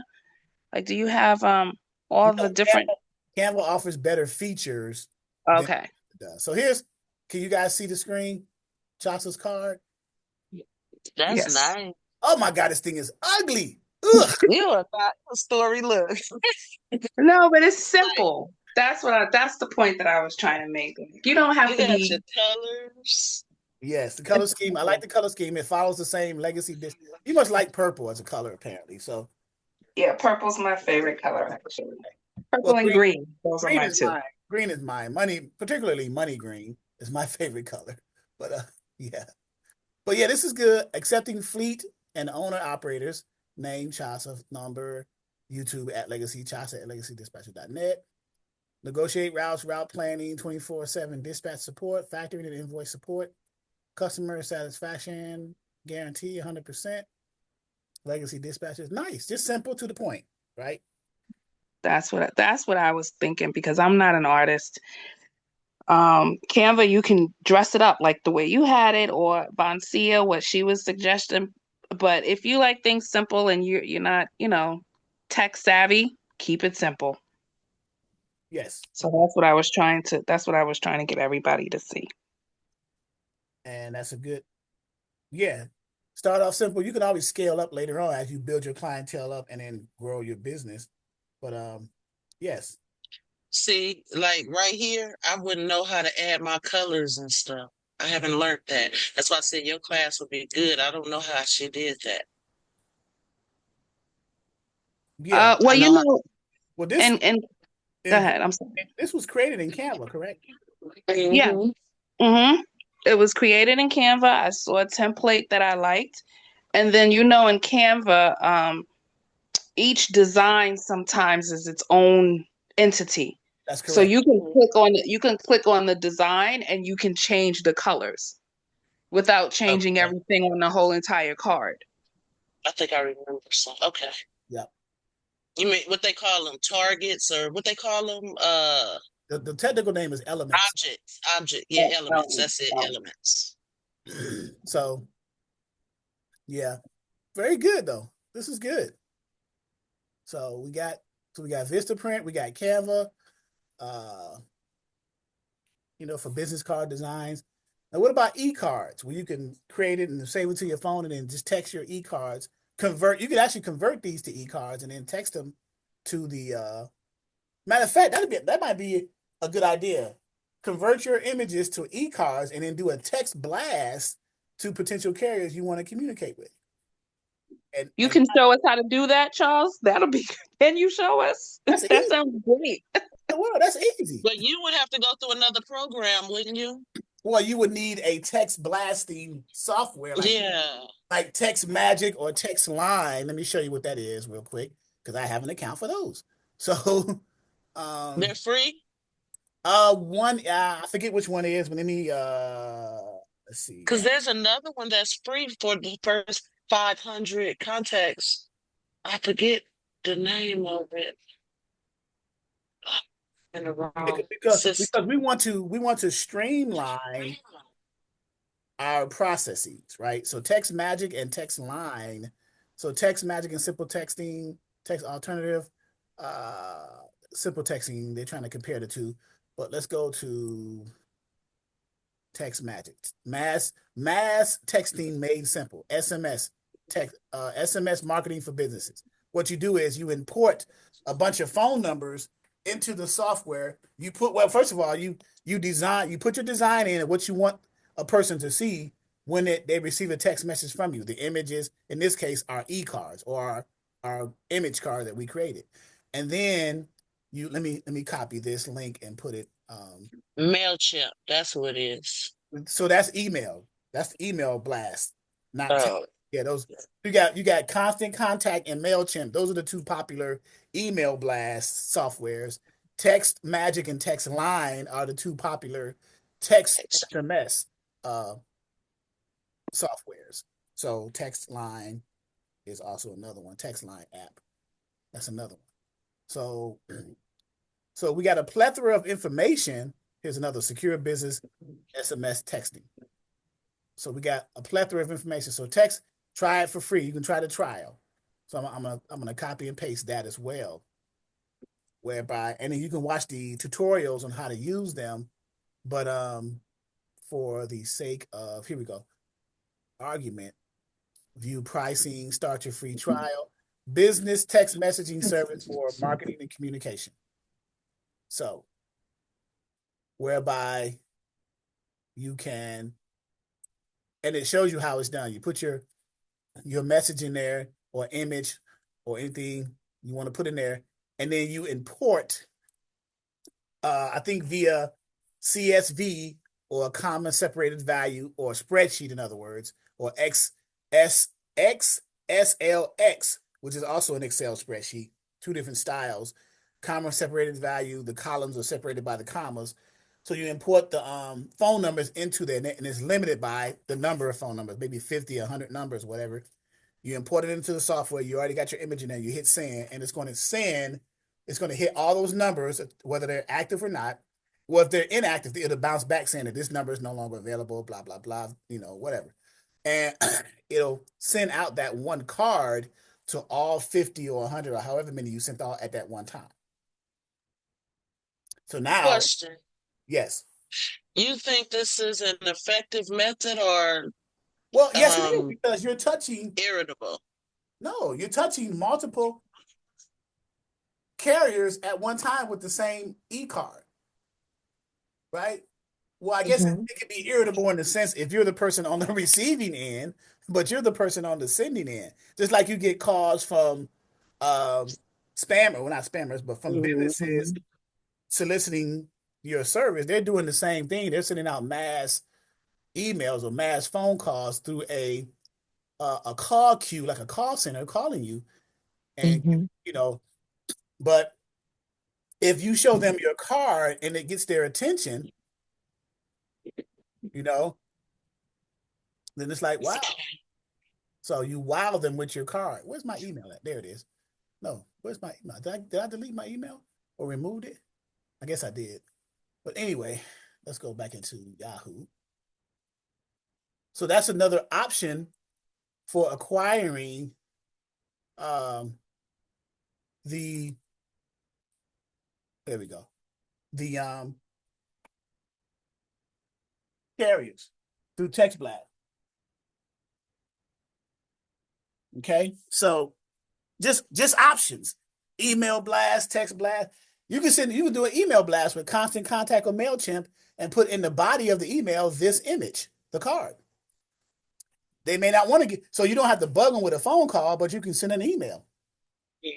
Could you name those two again, Charles, for the email blast? But for the email blast, they are, let me put them in the chat too, but they are Constant Contact,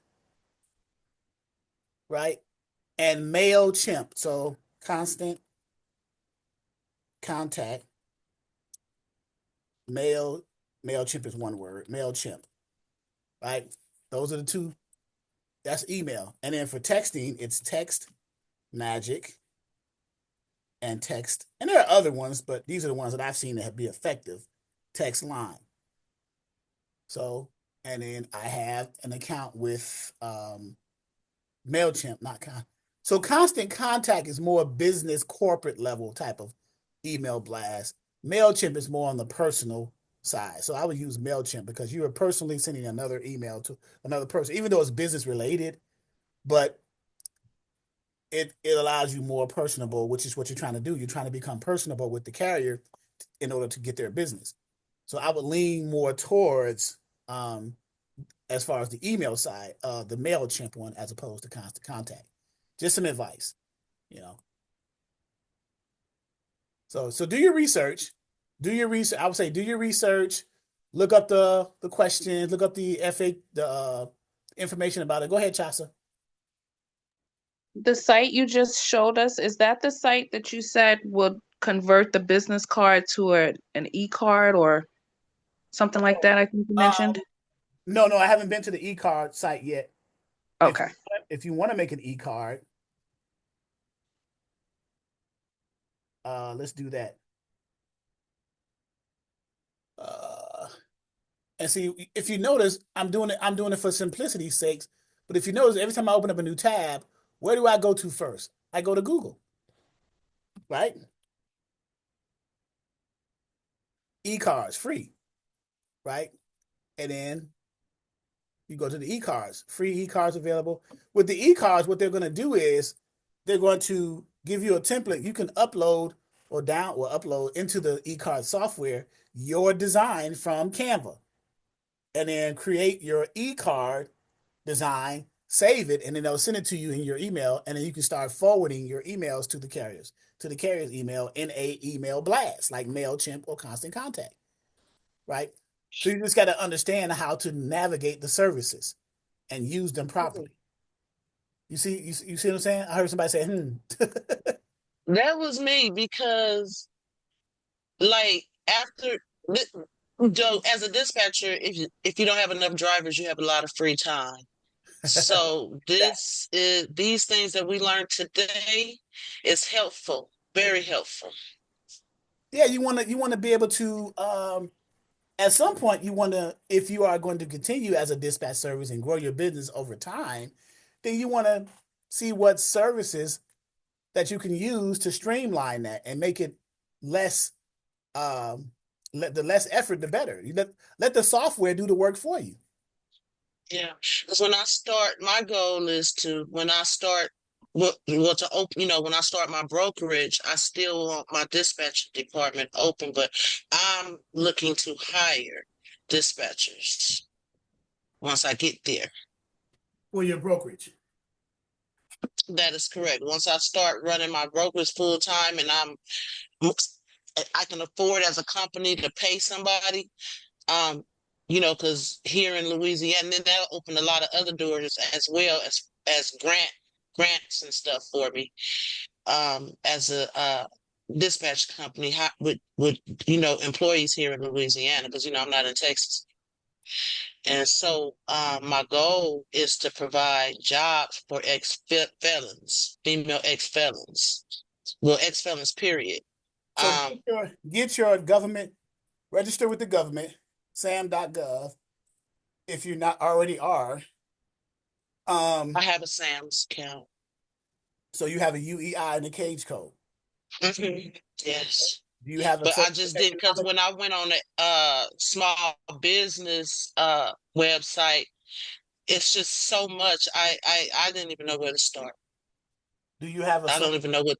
Do you have a socioeconomic certification through the government, like MBE, DBE, SWAM, things like that? No, I have no certifications. That's where I got lost at. Look into that as well. I can help you with that a little bit. We have a conversation, but the reason why I'm saying that is because you want to help ex-felons. The government gives you money for that. So, but you have to be registered and be able to point your company through your capability statement to that service, because as a government contractor, if you will, you are the supplier. The governments are the buyers. They are buying your service because with the government, they buy either products or services from the suppliers. And we are the suppliers. We either supply a service or we supply a product to the government. In this case, we are supplying a service, training individuals with felonies to get jobs or become businesses or whatever, so that they can not contribute to recidivism, going back to prison, right? So that's how it works. But yeah, consider work. The government throws money at, like I just got a SBA. I got it granted 150 from the SBA. You 7A. just got your certifications. I just got swam, but I'm on top of it. So, oh, baby girl, on top of it. so yeah, I just got the 150 from SBA I leveraged the Exodus Logistics Learning Center and got the SBA Small Business Administration 7A SBA, got approved for that, the SBA loan. So, and Congratulations. it's a 10-year loan. Congratulations, Charles. That's awesome. So you get that money and then you leverage it for other things so that the money can make money. So of course the loan is going to be paid off way before 10 years, but I leveraged debt to make more money. So that's how that works. But anyway, okay, guys, I think we've done a lot today. So, man, hopefully you guys got. Charles, have you had a chance to look at the documents I sent you, or did you receive them yet? The 2 documents. I received them. I have not. Okay. Chance, but I would. Matter of fact, where's my email? You sent it to this Exodus email, did you not? Yes, I did. Just when you can. I just wanted to make sure that, because I kept trying to send it. I was having some problems. I kept trying to send the email marketing piece to you. It for some reason it wouldn't go. So I just wanted to make sure that you received it. So okay, the mission statement for keeping it moving. Yeah. And yeah. I think there's a second document, right? And then there's a second one. Yeah, that's the email/flyer piece. Okay, I thought it was in here. But I think I sent 2 different documents to you. Looking in my folder. I put it in the Charles folder, but can you resend that one? Yeah, I can. Yeah, that's the one I believe I was having problems with. So I'll resend that one to you. Okay. That's probably why. Okay. We'll see. I may not have received it. Well, I did. Okay. I got the mission statement. So this is your mission statement, right? Right. Keep it moving logistics, thrive to provide state-of-the-art dispatch and logistics services that follow our core values of growth, compassion, and longevity.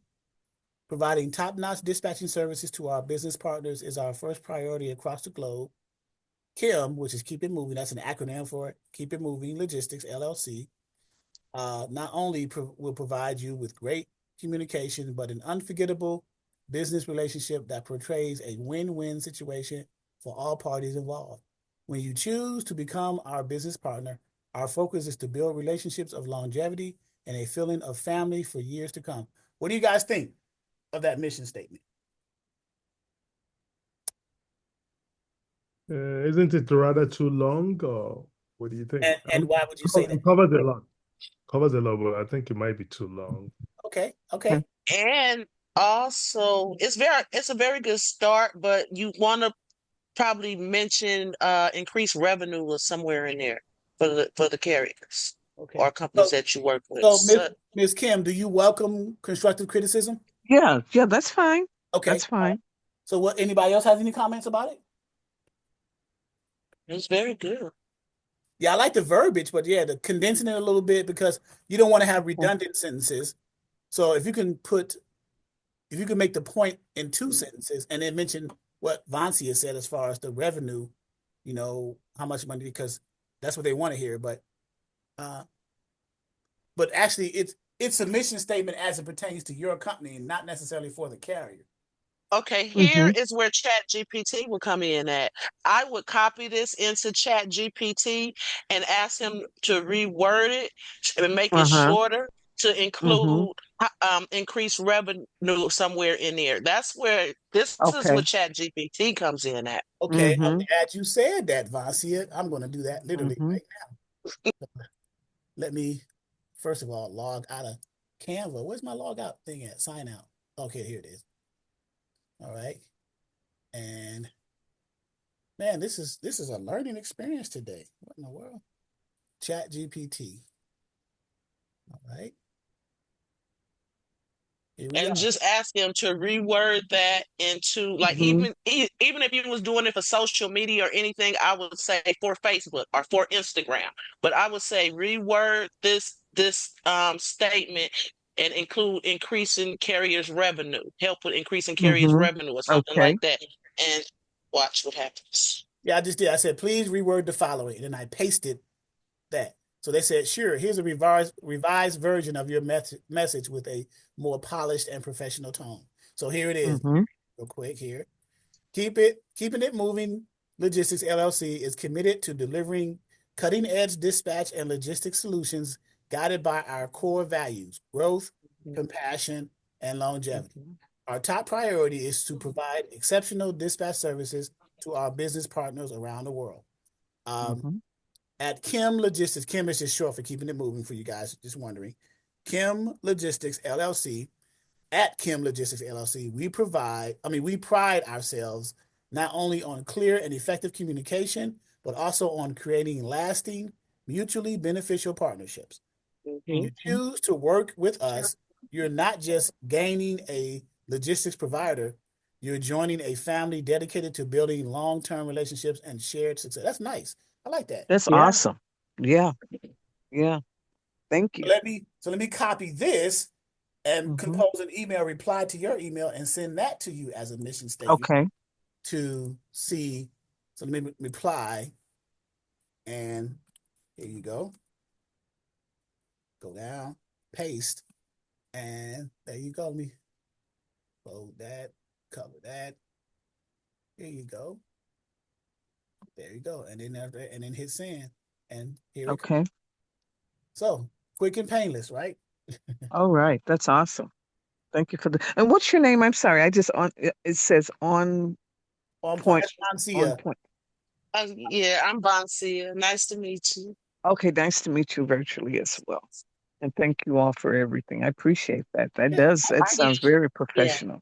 Nice to use ChatGPT for too. Everything. You can even take exams and use ChatGPT to help you, just to give you a little. I've been telling everybody, allow the technology to do the work for you.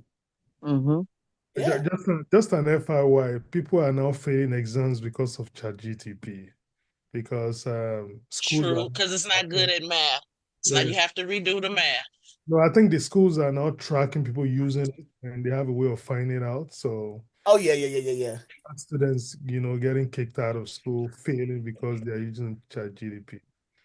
Yeah. But just FYI, like in my bookkeeping, sometimes I'll say, Chat GPT, I'll tell it to do something to calculate a spreadsheet or make a spreadsheet for me, including the total amount and how to break it down. The numbers never be right. You always have to redo the math. Just to give you a FYI. So the math ain't mathing. Mm-mm. Okay. All right, guys. I think we covered a lot today. What do you guys think? Covered a lot? It's very good. Do you guys know that you can save the notes? The notes where from?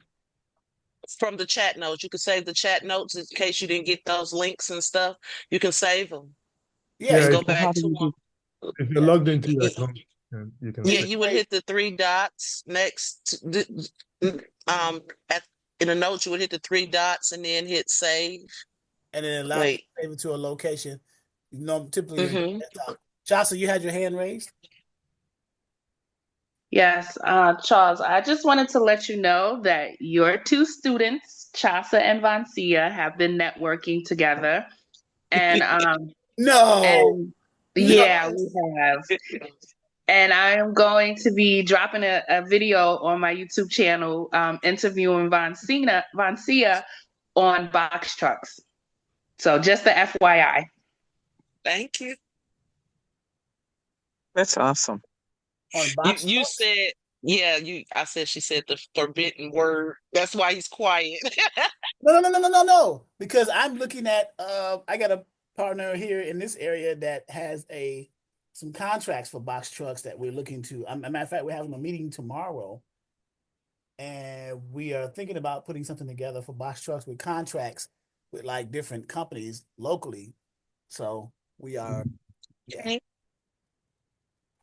See, because in this economy, unfortunately, box trucks is becoming a great leader in the industry because the big body, they still rolling, but box trucks are coming up in the world now.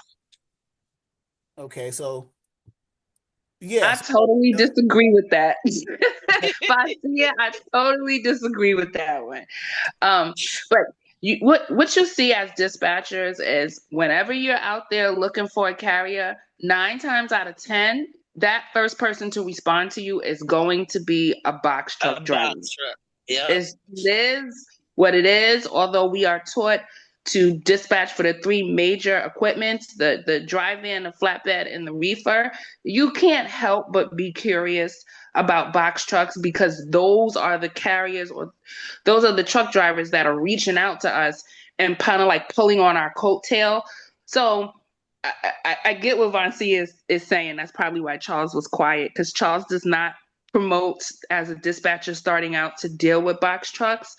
But my video with Vancia, it just gives you a different aspect. And trust me, she's not saying all things good about box trucks. So I just want you guys to know that part. No. I'll give you the pros and the cons. And then I'll give you the cons and the cons. But no, But you know box trucks is what? fine. You run into this because the first drivers that most people get are like Chasa said, and I reworded it wrong. The box truck drivers. And if you're trying to make some money or you need to make some money, you're going to get those box truck drivers. And as long as you have the principles, you can do that, but it's not an easy task and you work 10 times harder. So great point. So the question becomes, why would you put yourself in that position? Like, Because you got bills. yeah. But as opposed to an easier position of the three major equipment types. That's what I'm saying. But yeah, you do got bills. Yeah. And I still don't dispatch for box truck. I have no interest in that at all. It's hard. It's I way have too hard. criterias. Yeah, I have criterias. I don't just take any, but it's you're double working. It's not an easy. It's not easy for the to even find them loads or to even work with the drivers. And I think that's why Charles don't like it because you have to have exceptional customer service skills to If work with box truck drivers. if you are in the Southeast, namely Georgia, the Atlanta area, if you are in Texas, the DFW, or if you are Mhm. in the You can run Midwest, them. if you are in the Midwest, like the Ohio, Indiana, Kentucky, Michigan areas, you can, and Illinois area, you can run box trucks pretty efficiently. If you Midwest going over to the Northeast and back, that's good. The Georgia going over to the Texas area and back, that's good for box trucks. New York too. New York too. Yeah, yeah, Lot of people don't like to go to New York, but the box trucks can maneuver better in New York than the big bodies. right. So that's what I was saying. Midwest to the Northeast, like Mhm. to the Phillies, up to the New York areas, and out of the like if you go on the island, you crossing the bridge or the tunnel to the, and you're getting Harlem, Queens, going all the way Mhm. down to Long Island and Staten Island, and then back up. Yes, you can, because the box trucks are maneuverable more so than the tractor trailers. You get on the And FYI, sorry, FYI, don't take the short bodies. Only 26 feet if you do box trucks. Only 26 right, with lift gate right. and dock size. Dock height, Yeah, yes. dock height. So if you have a less than 26-foot box truck, I'm assuming you're planning on doing some kind of courier, like an Amazon Flex runs with the little last mile delivery type of things. Like you might as well have a Sprinter van at that point, um, if you want to do that. Exactly. That's a no-go. So, all right, guys, we are past our point of no return. No, let's see our calendar here. This is the last day of this month. So I will have May's calendar up later on today or tomorrow sometime for our trainings in May, second and fourth week. I want to thank you guys as always for being here. And hopefully you guys have learned a great deal of information, different methods and strategies to apply. It's just getting that carrier. Once you get the carrier, the rest is easy. You can take, well, I don't want to say the rest is easy, but you got to, depending on the type of carrier you have and where they want to run and how they want to run and who they are, right? That's also important. So, yeah.